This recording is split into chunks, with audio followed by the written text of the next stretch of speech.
बड़ी खबर है इजराइल पर यमन के हूथी विद्रोहियों के हमले से जुड़ी। उत्तरी गाजा पर इजराइल की पूरी तरह कंट्रोल करने के दावे के बाद यमन में बैठे हूथी विद्रोही बुरी तरह बौखला गए। करीब 2000 किलोमीटर दूर बैठे हूथी विद्रोहियों ने इजराइल के खिलाफ जंग का मोर्चा खोल दिया। दावा किया कि उन्होंने दक्षिणी इजराइल को निशाना बनाकर एक साथ कई बैलिस्टिक मिसाइलें दाग दी। इसके अलावा हूथी विद्रोहियों ने इजराइल को खुली धमकी दे दी कि अगर गाजा में उसके हमले नहीं रुके तो लाल सागर में मिसाइलों की बारिश करके इजराइल के जहाजों को डुबो देंगे। जिसका मतलब यह कि हमास के समर्थन में हूथी विद्रोही अब इजराइल से सीधी टक्कर लेने की तैयारी में है और इसका ट्रेलर भी हूथी विद्रोहियों ने दिखाना शुरू कर दिया।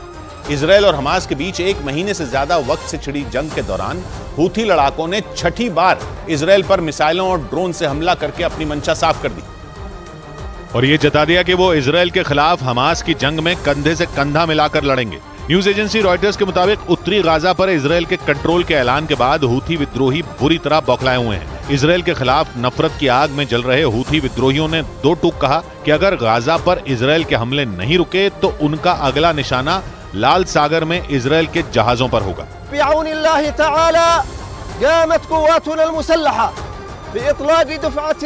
हूथी विद्रोहियों की इस खुली धमकी के बाद माना जा रहा है कि इजराइल और हमास की जंग के बीच युद्ध का एक और मोर्चा खुल सकता है।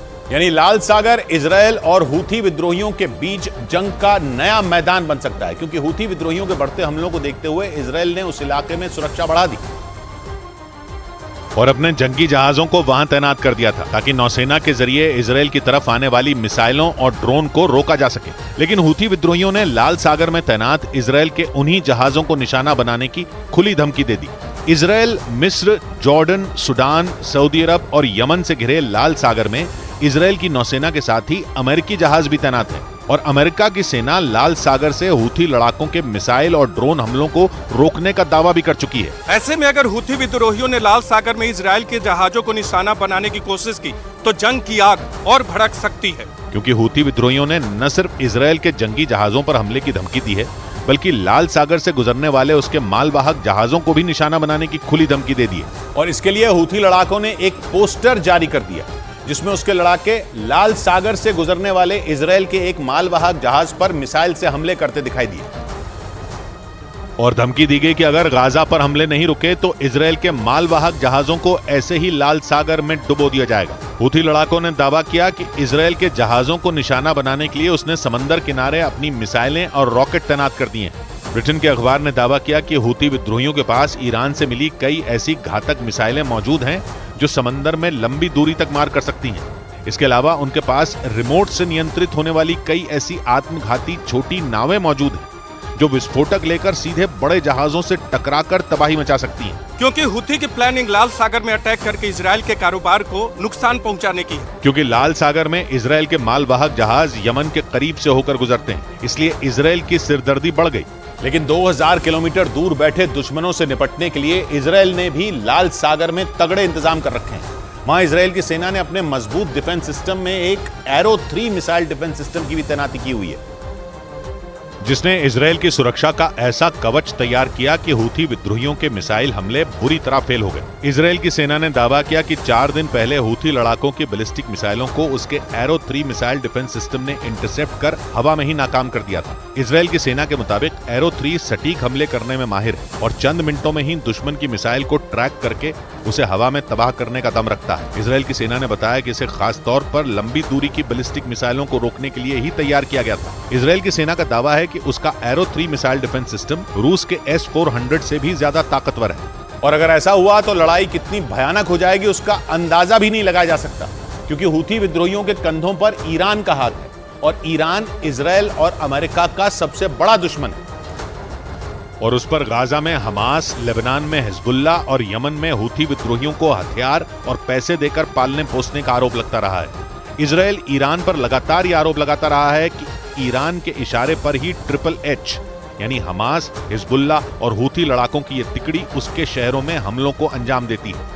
इजराइल के मीडिया के मुताबिक ईरान के इशारे पर ही गाजा पर हमलों के दौरान इजराइल से करीब 2000 किलोमीटर दूर बैठकर हूथी लड़ाकों ने दक्षिणी इजराइल के सैन्य ठिकानों को निशाना बनाकर हमले किए।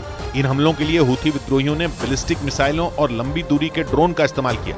हालांकि इजराइल ने दावा किया है कि हूथी की मिसाइलें इजराइल की हवाई सुरक्षा को भेदने में नाकाम रही हैं, लेकिन ईरान के पाले पोसे ट्रिपल एच के तीसरे एच यानी हूथी लड़ाकों ने हमास जंग के बीच अमेरिका और इजराइल की टेंशन बढ़ा दी।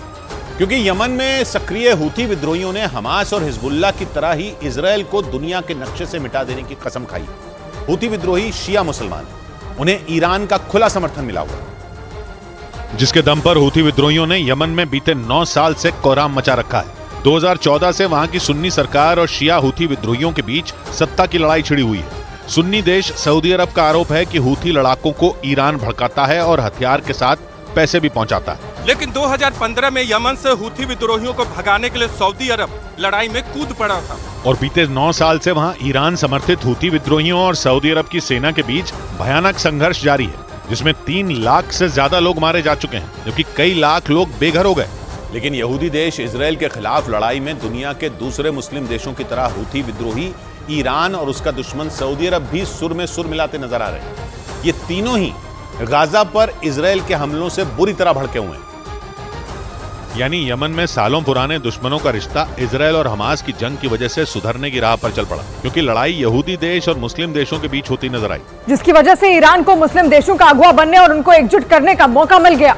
और इस मौके को भुनाते हुए ईरान ने दुनिया भर के मुस्लिम देशों से इजराइल के खिलाफ एकजुट होने की अपील कर दी। इजराइल के अखबार द टाइम्स ऑफ इजराइल के मुताबिक गाजा पर हमले के दौरान ईरान इजराइल के उत्तर में हिजबुल्लाह, दक्षिण में हमास और इजराइल से 2000 किलोमीटर दूर यमन में हूथी विद्रोहियों को लगातार भड़का रहा है। लेकिन गाजा में जारी इस तनातनी के बीच तुर्की ने इजराइल से एक ऐसा सवाल पूछ लिया जिससे इजराइल के पास परमाणु बम होने के संकेत मिले। तुर्की के राष्ट्रपति ने बेंजामिन नेतन्याहू से पूछ लिया कि उनके पास कितने परमाणु बम हैं, जबकि इजराइल ने कभी भी परमाणु बम होने की जानकारी दुनिया को नहीं दी है। लेकिन तुर्की के राष्ट्रपति एर्दोआन के सवाल से आशंका जताई जाने लगी कि इजराइल दुनिया से कुछ छुपा रहा है। एर्दोआन ने बेंजामिन नेतन्याहू से पूछा कि इजराइल के पास कितने परमाणु बम हैं। एर्दोआन के सवाल का सीधा मतलब यह था कि तुर्की को इजराइल के दावों पर शक है। तुर्की को लगता है कि इजराइल के पास परमाणु बम मौजूद हैं, जिनका इस्तेमाल गाजा में हमास के खिलाफ किया जा सकता है। एर्दोआन ने यह बात तब कही जब वो तुर्की की संसद में बोल रहे थे। तुर्की लंबे वक्त से मांग कर रहा है कि गाजा पट्टी में इजराइल की फौज सीज फायर कर दे। हमास के खिलाफ इजराइल की जंग में पहले से परमाणु बम के इस्तेमाल की आशंका जताई जा रही है। यहाँ तक कि फास्फोरस बम जैसे केमिकल हथियार का तो इस्तेमाल हो भी चुका है। और इस जंग में परमाणु बम के इस्तेमाल का संकेत तो खुद इजराइल के एक मंत्री के बयान से मिला था। उन्होंने गाजा में हमास का सफाया करने के लिए परमाणु बम के इस्तेमाल की बात की। हालांकि उस बयान के बाद नेतन्याहू ने अपनी कैबिनेट से उनकी छुट्टी कर दी थी। लेकिन पूरी दुनिया में इस पर बहस जरूर छिड़ गई। दावा किया जाने लगा कि गाजा पट्टी में हमास के सफाये के लिए इजराइल परमाणु बम का इस्तेमाल कर सकता है। ऊपर से अमेरिका ने अपना एक ऐसा जंगी जहाज इजराइल की मदद के लिए भूमध्य सागर में भेज दिया जिस पर परमाणु हथियार तैनात है। गाजा पट्टी के पश्चिमी छोर पर भूमध्य सागर है, जहां अमेरिका का वो जहाज भेजे जाने की खबर आई। इसीलिए परमाणु हथियारों के इस्तेमाल की आशंका जोर पकड़ने लगी। पहले ही गाजा में इजराइल के ऑपरेशन में 11,000 से ज्यादा लोगों की मौत हो चुकी है। अगर परमाणु बम का इस्तेमाल हो गया तो गाजा पट्टी में बड़ा विनाश हो सकता है। इसीलिए नेतन्याहू के मंत्री के बयान के बाद इजराइल पर दबाव बढ़ने लगा।